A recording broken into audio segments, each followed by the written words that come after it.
சென்னை திருவொற்றியூர் ஆதிபுரீஸ்வரர் தியாகராஜ சுவாமி வடிவுடையம்மன் கோவிலில் கலர்சிங்க நாயனார் குரு பூஜை விமர்சையாக நடைபெற்றது. திருவொற்றியூர் ஆதிபுரீஸ்வரர் தியாகராஜ சுவாமி வடிவுடையம்மன் கோவிலில் ஆதிபுரீஸ்வரர் சன்னதியில் அருகில் அருள்பாலிக்கும் 63 நாயன்மார்களில் ஒருவரான கலர்சிங்க நாயனார் சுவாமிக்கு இன்று வைகாசி பரணி நட்சத்திரத்தை முன்னிட்டு சிறப்பு பூஜைகள் நடைபெற்றன. முதலில் சுவாமிக்கு எண்ணெய் காப்பு சாற்றப்பட்டது. அதைத் தொடர்ந்து பஞ்சாமிர்தம், தேன், பால், இளநீர், சந்தனம் மற்றும் வாசனை திரவியங்களால் அபிஷேகங்கள் செய்யப்பட்டன. அதனைத் தொடர்ந்து பலவண்ண மலர்களால் அலங்காரம் செய்யப்பட்டு தூபதீப ஆராதனை காட்டப்பட்டது. அதைத் தொடர்ந்து பக்தர்களுக்கு பிரசாதங்கள் வழங்கப்பட்டன. கலர்சிங்கன் நாயனார் சைவ மதத்தின் இந்து பிரிவில் போற்றப்படும் ஒரு நாயனார் துறவியாவார். அவர் பொதுவாக 63 நாயன்மார்களில் பட்டியலில் 55வது நபராக கருதப்படுகிறார். அவரது அடையாளம் விவாதத்துக்கு உரிய விஷயமாகவே இருந்தாலும் பல அறிஞர்கள் கலர்சிங்க நாயனாரை கிபி 700 முதல் 728 வரை ஆட்சி செய்த பல்லவ மன்னவர் 2ஆம் நரசிம்ம மன்னர் என்று அடையாளம் காட்டுகிறார்கள்.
महेश्वराय नमः ओम भवे नमः ओम शामुद्दिभाय नमः वडिवृद्धिभाय नमः महेश्वराय भवे नमः वामदेवाय नमः गंगाधराय नमः ललाटाक्षाय नमः ओम कालकालाय नमः ओम कृपाणि आगमने कवि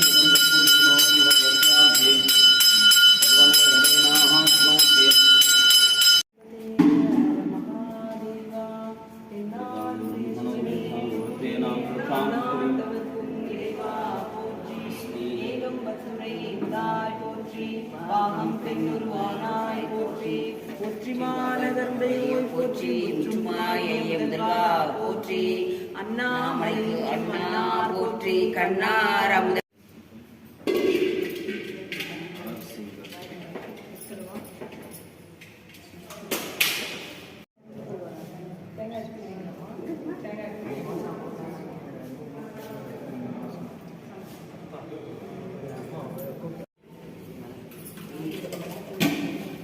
ரெண்டுமே மழை பெய்யும் சரியா?